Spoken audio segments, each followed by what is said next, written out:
What is up, you guys? It is your boy John here from Puma, Plow. Welcome back to another Farming Simulator 19, and we're back on the Millennial Farmer map, and we're jumping straight into a high-speed harvest video for you guys.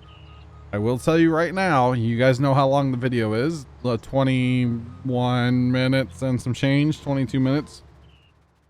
But this was 3 hours, almost to the dot of recording. Almost exactly 3 hours of recording. I think it was just like a couple seconds shy of 3 hours. So basically what you're gonna see took place over 3 hours of my Monday afternoon, and holy cow, it was awesome, man. I enjoyed it. I had a great time. I always enjoy playing Farm Sim, and you know, the automation that we have going here on Farm Sim, this is how I prefer to play Farm Sim, to be completely honest. I really do. I really enjoy kind of the automation that I have going on here. I definitely don't mind, you know, driving a combine myself and all that good stuff, but automation's pretty cool, and auto drive and course play, and it's just great. I really do enjoy it. So anyway, harvesting these soybeans.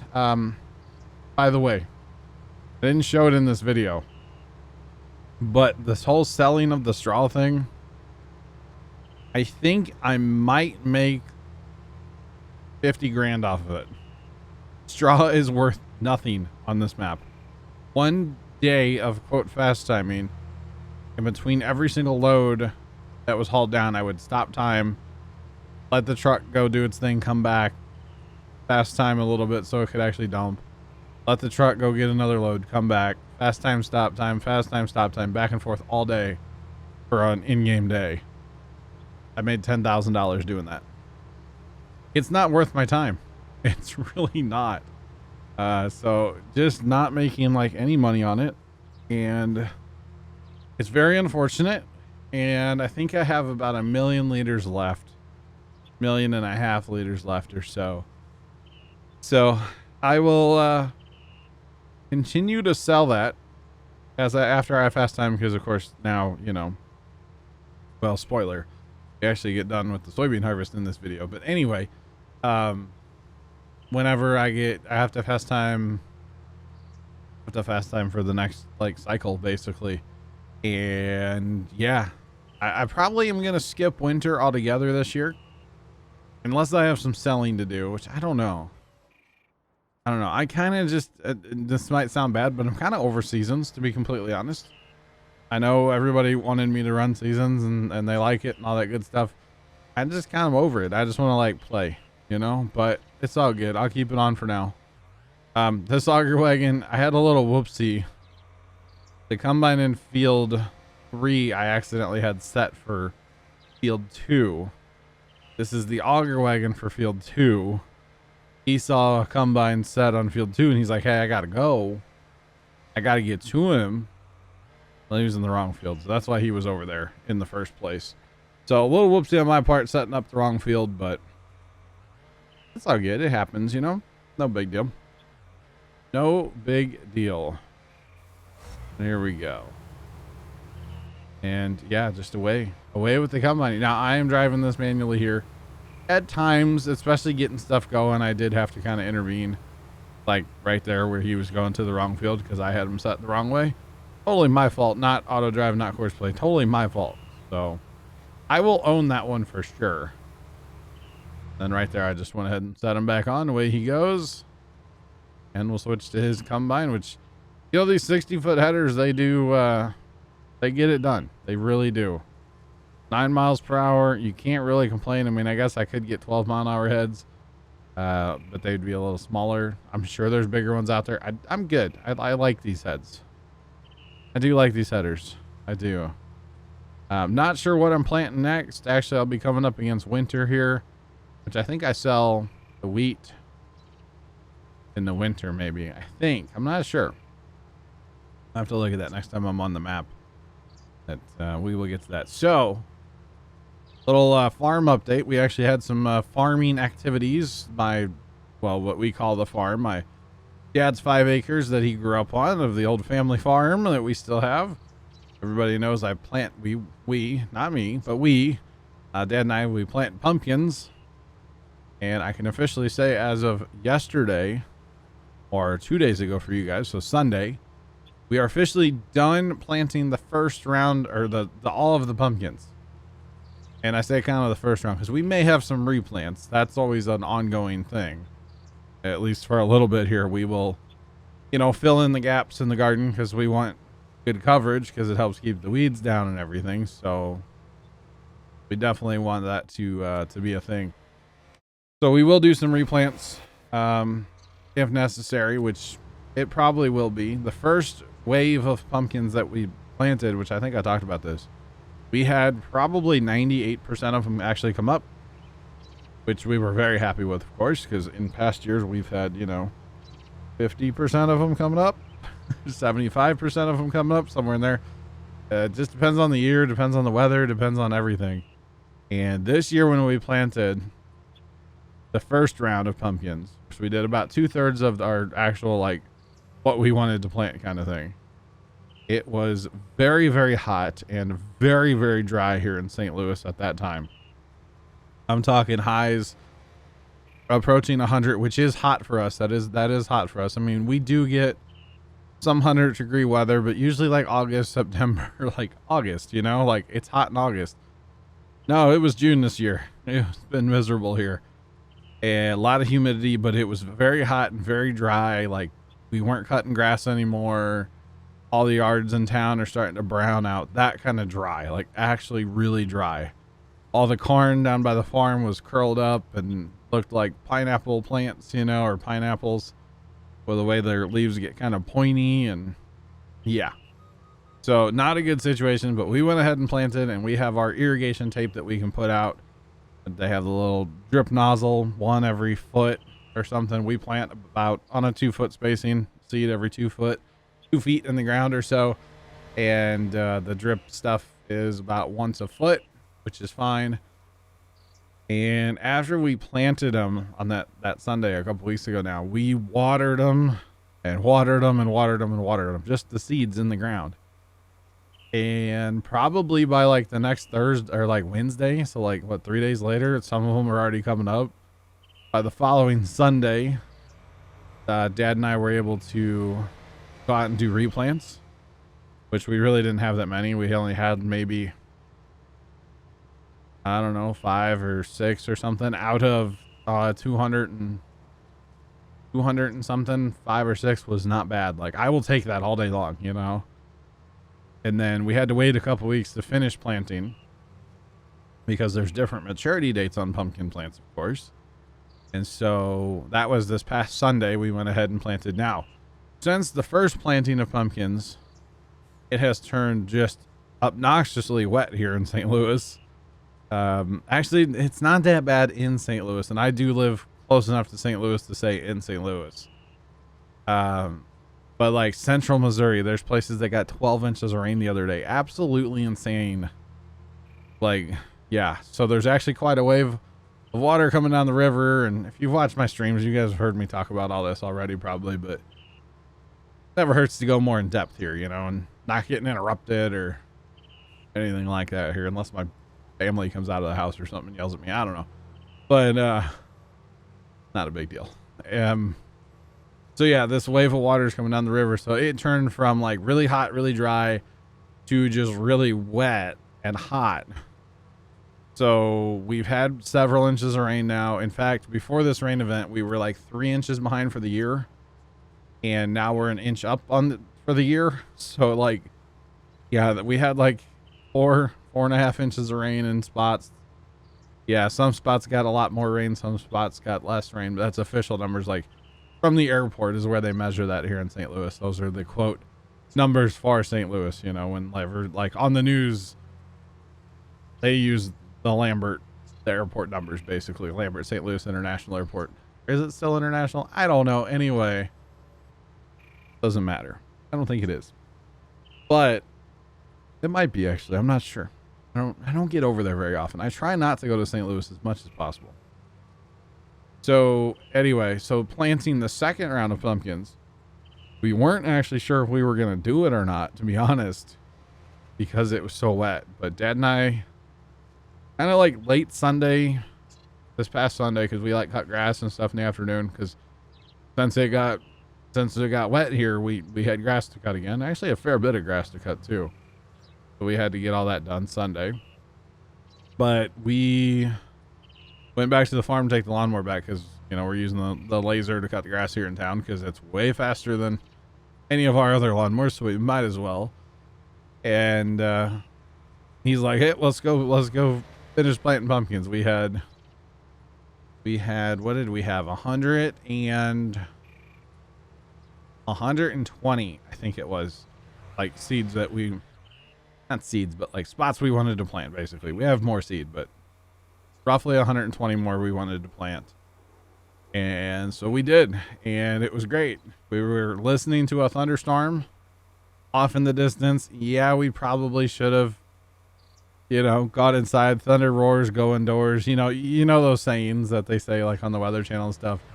I was keeping an eye on the radar in between when I wasn't doing anything planting wise. And then I was also keeping an eye on the lightningmaps.org.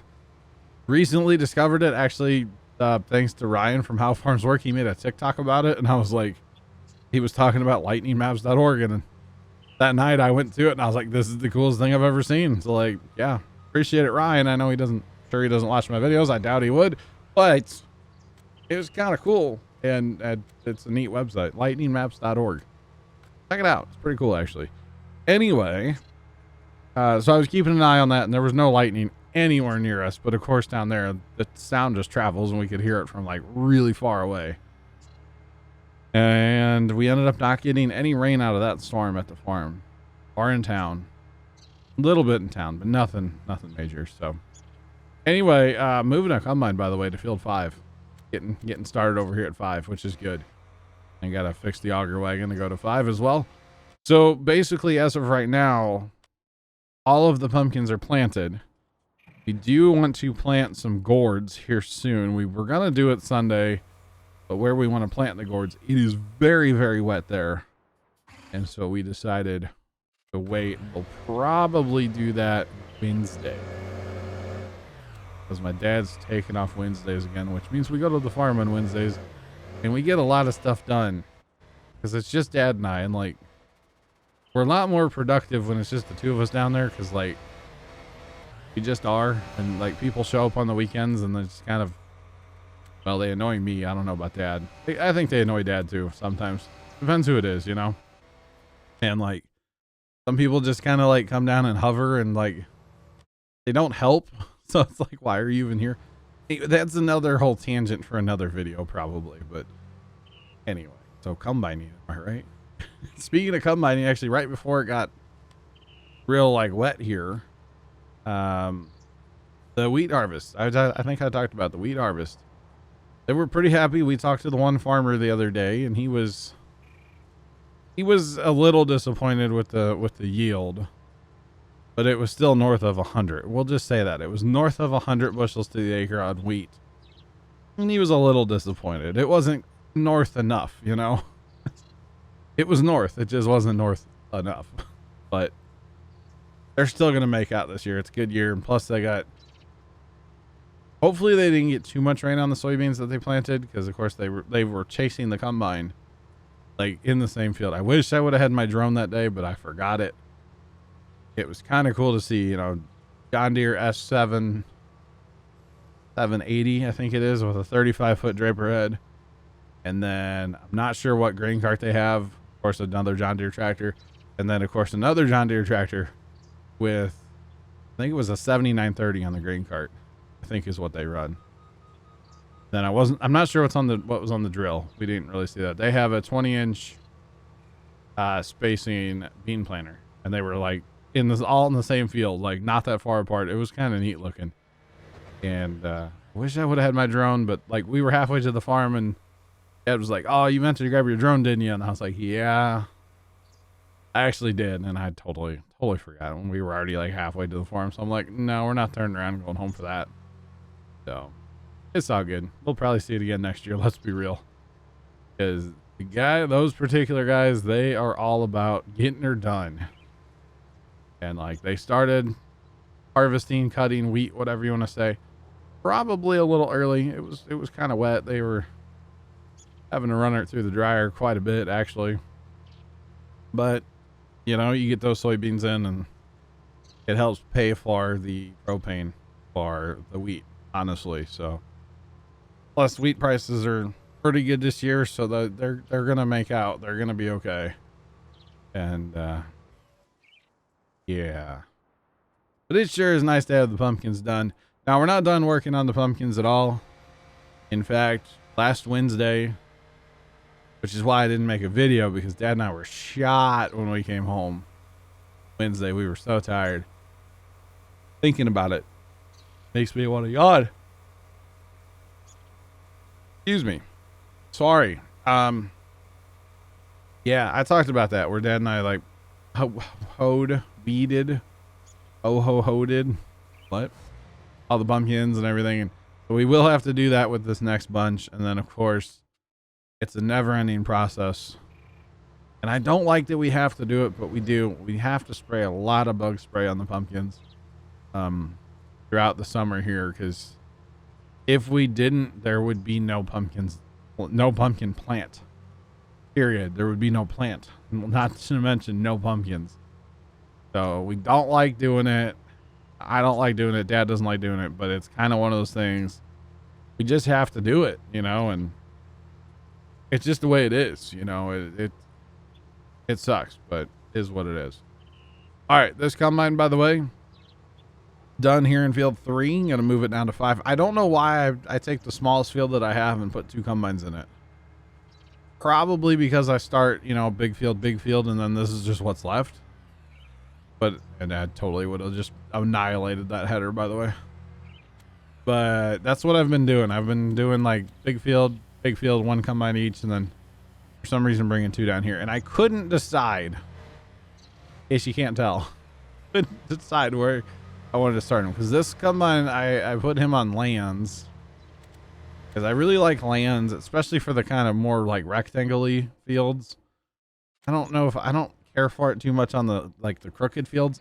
It's fine on 3, but I really don't like it on 2, because 2 he gets stuck in the creek or the stream or the ditch or whatever you want to call it. So 3 it would work. 2 I don't care for it at all on there. Just yeah, not a fan at all. That's okay. By the way, there's a dumpster in the back corner there. Kind of rammed it. It's okay. It happens. All right, so we actually had a cultivator going into behind the fertilizer, but I started it a little too soon, and they had a little bit of a collision. So, you know, this is a harvest video, yes, but we're going ahead and like just pitter pattern with the next part, and some of that is going to be lime as well. So, got to get a lime spreader going. Why not? Going to start him behind the fertilizer, obviously. I was actually thinking today while I was doing this, all this, I should have planted oilseed radish. Harvest, plant oilseed radish, and then, because we're coming into winter here, I'm not going to get another crop before winter, obviously, which is fine. So I could have planted oilseed radish, and then in the spring, just go out there and plant into it. And that would have counted as a fertilizer state. So maybe next winter on here, maybe I'll plant oilseed radish. I don't know. I don't know that I've ever even planted oilseed radish. Maybe once in a galaxy far, far away or something. I'm not sure, to be honest. But hey, look at that. Field 5's done. Just magic, right? Just remember, this was 3 hours of recording. And by the end of this, I was like looking at the clock going, man, I need to go make dinner for the fam. Like, I need to go make dinner. I need to hurry up. I had a great dinner too. Anyway, very, I don't know if it's a Midwestern thing. Let me know in the comments if you guys have ever heard of a hot dog omelet.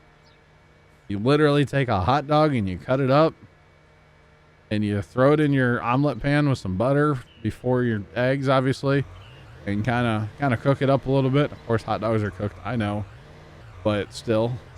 And then you know, have your eggs and you throw them in there and you make an omelet. Like legitimately make an omelet with hot dogs in it. I think it came from my dad's mom. I think it came from her. to be completely honest. I'm pretty sure that's where it came from. And it's something that we used to have on a semi-regular basis. Haven't had it in a long time, to be completely honest. And just for some reason, it hit me today. I was like, I should make that. I didn't have one because I had leftover pizza to eat, but it sounded really good. And I might have to make myself one tomorrow for breakfast before I stream. That's a great idea, actually. Protein packed breakfast, hot dog omelet. I'm probably going to catch some grief for this, right? I bet I'm going to catch grief for a hot dog omelet. It wouldn't surprise me. But let me know in the comments down below if you have ever had a hot dog omelet or what you think about it. Old family recipe, though. I'm pretty sure that's where it came from. It was my dad's mom. She was kind of different, though. Like, not in a bad way. She was an interesting character. I do remember her just a little bit. She had Alzheimer's really bad. And so she basically wasn't herself after like 1992, 3. She wasn't really herself after that. Or so, yeah. Yeah, I would say that was about the end of like her being her, and then it was just like Alzheimer's took over kind of thing. And let's see, she passed away in 2000. I think she passed away in 2000. So I definitely remember my grandma, my dad's mom, but I don't remember like her being her, if that makes sense. By the way, I can't make that turn. Can't make that turn out of the shed. Can't make a left. Anyway, so I'm getting planters ready, obviously, as you can tell. These articulated tractors don't get used during harvest at all, but I do use them for planting. But I can make the turn. Oh, nope. Still can't make that turn, John. Come on. I don't know. I thought it was funny. And actually, it kind of worked out where I was able to get like all the equipment packed away and everything, because basically my deadline was 3 hours today. Whatever I got done in 3 hours, that's what was going to go into this video. And it's a long time to record. It's a big file, 65 gigs. 66 gigs, really. That's pretty much that here in a second here. I'm going to move a sprayer down. Because you see, I was actually, as soon as I hit stop recording, I basically went to my house and made dinner. So I kind of was like, hey, let me get some stuff moving here. Thank you guys so much for watching. Have a great rest of your day. And as always, toodles.